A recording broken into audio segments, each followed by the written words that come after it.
Buckle up. Welcome to Hannity. Thank you for being with us. We have multiple major developments to bring you, including proof that Comey's deep state cabal spied on the Trump campaign. We have tonight breaking news, an admission from the Ukrainian embassy. In fact, the DNC did try to collude with their government during the 2016 election. We actually have evidence. We're going to show you how the Democratic Party is unraveling right before your eyes. Lawmakers, presidential candidates alike literally melting down because their Russia collusion fantasy. It's over. Anything from here on is just noise. Nothing more noise.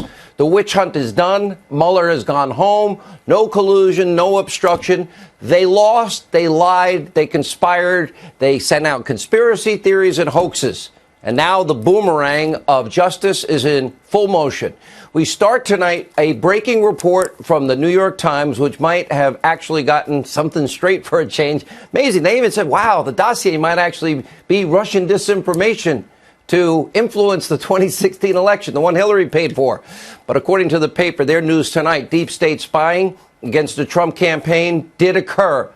A little late, but in a big way. The headline reads, quote, FBI sent investigator posing as assistant to meet with Trump aide in 2016. The article details a London meeting between a female FBI investigator working undercover, a Cambridge professor, and a foreign policy expert named Stefan Halper. Gee, we've talked a lot about this. And Trump campaign advisor George Papadopoulos. He spent 2 weeks in jail. The meetup was supposed to be a foreign policy strategy session. The undercover investigator, set up the meeting. Halper was working as a secret FBI informant, and the pair both worked in unison to spy on Papadopoulos to set the Trump campaign up. Quote, the conversation at a London bar in September 2016 took a strange turn when the woman sitting across from George Papadopoulos asked a direct question. Was the Trump campaign working with Russia? Keep in mind, Halper was also set up multiple meetings with Trump campaign aide Carter Page and Sam Clovis, and who was being wiretapped. Another way they spied on the Trump campaign by the FBI after the FBI director Comey and others obtained that FISA warrant using Hillary Clinton's opposition research, which the New York Times is now suggesting could be Russian disinformation, the phony, unverified dossier, the dirty Russian dossier. Wow. It's all beginning to come into focus, as I've been predicting. None of these spying sessions yielded any evidence of Trump-Russia collusion because there was no collusion. But without a doubt, spying, the Attorney General was right, did occur in the height of a presidential election under the Biden-Obama administration's watch against an opposition party candidate. Who knew what when? We will get those answers eventually. Tonight, Democrats, they are pretty detached from reality. As I said, anything from here on in, it's noise. They couldn't handle the election loss. They can't handle no collusion, no obstruction. But it's over. But watch them anyway. In the entirety of your previous career in the Department of Justice, including as Attorney General, have you ever referred to authorized department investigative activities officially or publicly as spying?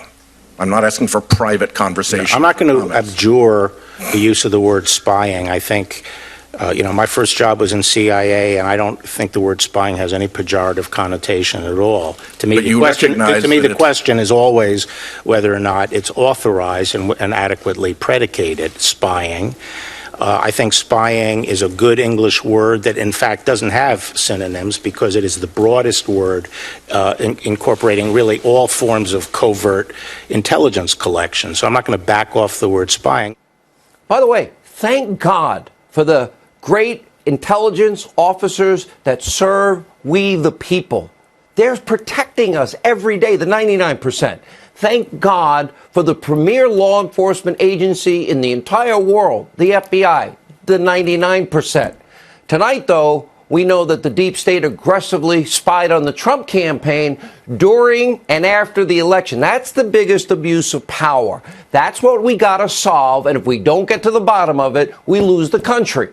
No sign that the Clinton campaign faced any similar scrutiny, even though, as it turns out, well, there was a massive amount of evidence that Clinton and the DNC were the ones, pay close attention, trying to collude with foreign governments. Don't take it from me. Just look at what the Ukrainian embassy confirmed to the Hill's John Solomon, who will join us in a minute. Bombshell new report from him details the government of Ukraine is accusing a DNC contractor named Alexandra Shalupa of attempting to collude with their government, saying that she, quote, sought information from the Ukrainian government on Paul Manafort's dealings inside the country in the hopes of forcing the issue before Congress. According to the ambassador's office, Shalupa also, quote, tried to arrange for the Ukrainian president to comment on Manafort's Russian ties on a U.S. visit during the 2016 campaign. Evidence. This comes after a Ukrainian court found that high-ranking officials inside its government sought to help Hillary Clinton win the election, and admission from Bruce Orr that a Ukrainian lawmaker was feeding phony anti-Trump dirt to Fusion GPS, the firm that, well, yeah, Bruce Orr's wife Nellie worked for, the firm responsible for the bought and paid for Russian lies to influence the 2016 election. Might have been Russian disinformation, according to the New York Times. And then Nancy Pelosi, who has assiduously avoided the I word, impeachment, out of nowhere, bringing just that up moments ago. Take a look. 5 of the 6 committees of jurisdiction have the potential for subpoenas. They haven't all issued subpoenas, but that's where we see some of that activity. As you probably know, on the articles of impeachment for President Nixon, Article 3 was that he ignored the subpoenas of Congress, that he did not honor the subpoenas of Congress. This is very, very serious. 10 seconds. Statements being made by the President of the United States has given a blanket statement that he's not going to honor any subpoenas is obstruction of justice. All right. A little bumpy there, but I think you get the gist of what she is saying. The first time she is formally using impeachment as a possibility and laying the groundwork at the president's doorstep, saying by his ignoring these subpoenas and demands that his people testify, including, by the way, the Attorney General of the United States, the course is now set, is it? Former Cruz campaign pollster, Ted Cruz campaign pollster, I apologize, Chris Wilson, a Democratic strategist, Roger Fisk. Roger, is that taking a premature leap here? It's certainly among those issues, sort of frazzling investors a little bit. Should it be? Well, first off, thanks so much for having me. I think what specifically triggered the reaction from the Speaker was the Attorney General's response to the question from Representative Christ about whether or not there had been communications from the Special Counsel to the Attorney General expressing reservations or any kind of contention about how the Attorney General was portraying the investigation in his 4-page summary. The Attorney General said that there were none. And then yesterday, he explained at length that there were discrepancies and there were issues. And I think when someone is an institutionalist like Speaker Pelosi, he essentially perjured himself, right? And that's my point, which is you can have a broad pattern of dishonesty, but when someone does that to the institution that you are the leader of, I think she looks upon it as a responsibility where that is a very specific act that she can point to as breaking faith in the separation of powers. All right, that might be so. You guys are legal experts. I'm not. All I know, Chris Wilson, is that the report did come out. People had a chance to read the 92% of it that was not redacted. And they can decide for themselves, did he overreach or not? Now, far smarter people than I have come to the conclusion he didn't take any undue leaps. Others have said, well, obstruction is in the eye of the beholder, something that report seemed to hint at, but didn't make a final conclusion. I'll leave people who know this stuff better to debate. What I'm wondering, though, is has the train left the station for much longer, more involved, more acrimonious, possibly much more far-reaching hearings, even impeachment hearings, than 24 hours ago we thought possible? Well, time will tell, and I think the way the Democrats are acting on the Judiciary Committee in the House is just throwing a temper tantrum, as your last guest said, and it's unfortunate because the American public has moved on this. There has been numerous polls that have come out, and I can cite 3 or 4 off the top of my head that show that people just don't care anymore. They want the Congress to move on. They want Washington to start talking about other things, and so really we're at a point where nobody really cares about this anymore, except for the inside the Beltway press corps and a bunch of liberal activists on Twitter.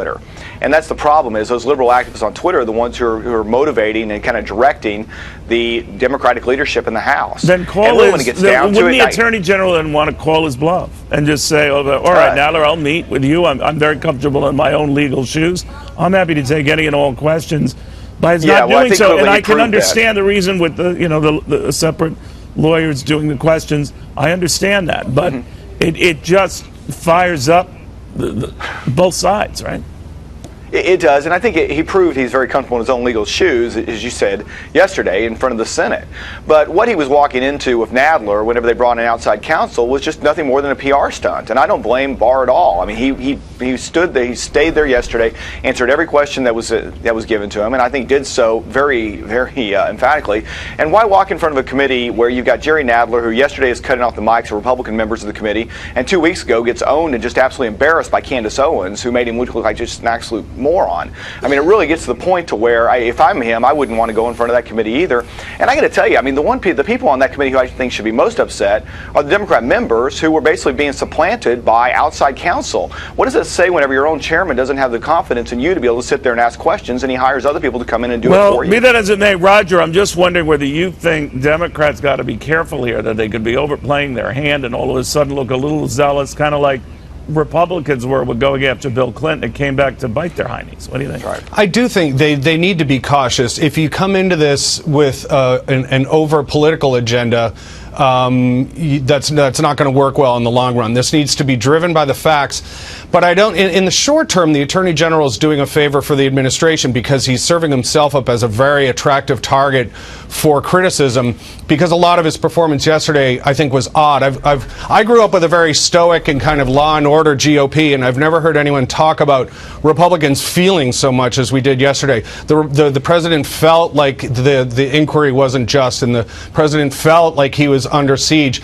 I don't know when this whole thing with feelings came in, and I don't think let's talk about Bob Mueller's feelings. Then would he then, if he was strongly feeling that these obstruction issues that came up, 10 to a dozen of them, wouldn't he feel just as strongly in his own feelings to say these are indictable, these are legal challenges that must be addressed? And I would love to see the reaction when Attorney General Holder went before the Trey Gowdys and the Jason Chafitzes of the world and said, President Obama feels like this isn't an honest accusation, so we're not going to answer it. People would lose their minds. It's not appropriate to say that the president can choose to fire someone because the accusations that are being investigated, he feels, are dishonest. That's not how the justice system works. To justify firing someone because of someone's feelings, that's not the GOP I grew up with. All right, but then to justify firing the Attorney General because he ended up releasing a report later than many wanted and mischaracterized it, or they say mischaracterized it, is that where his job?